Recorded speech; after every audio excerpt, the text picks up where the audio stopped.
Hello friends, இப்போ நம்ம சென்னையிலேருந்து திருவண்ணாமலைக்கு போகிறோங்க.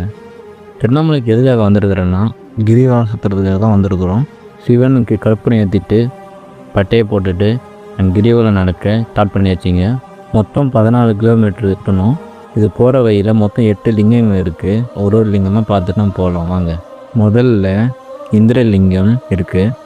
இது பார்த்துட்டு நம்ம அடுத்தது திரும்பி நடந்து போக ஆரம்பிச்சாச்சு. இந்த இடத்துல ஸ்டார்டிங்கில் ரோடு வேலை செஞ்சுட்டு இருக்கிறாங்க. நடந்து ரொம்ப கஷ்டமாக இருக்குது. ரெண்டாவதாங்க அக்னி லிங்கம். இப்போ நம்ம பார்த்து நடக்க ஆரம்பிச்சாச்சு. இப்போ நீங்கள் பார்க்குறீங்களே, இப்போ அது ரெட் கலர் மார்க்கில் நம்ம அங்கே தான் இருக்கிறோம். மொத்தமாக 2 கிலோமீட்டர் கம்ப்ளீட் பண்ணியிருக்கிறோம்.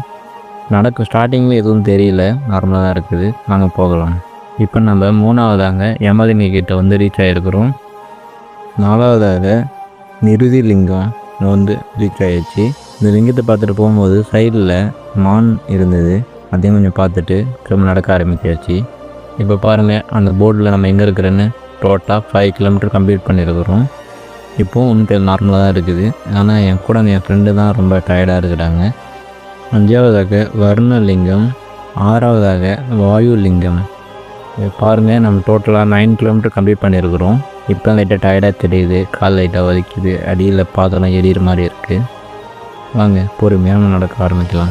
7வதாக சந்திரலிங்கம். 8வதாக ஈசலிங்கம். இதோட லிங்கம் இது முடிஞ்சாச்சு. இப்போ நம்ம கோவிலுக்கு போயிட்டு திரும்பவும் கற்பூரம் ஏற்றிட்டு இந்த கிரிவலத்தை நம்ம முடிச்சிக்கலாம். இதேமாதிரி தொடர்ந்து வீடியோ பார்க்க மறக்காம ஃபாலோ பண்ணிக்கோங்க. ஒரு லைக் பண்ணுங்கள்.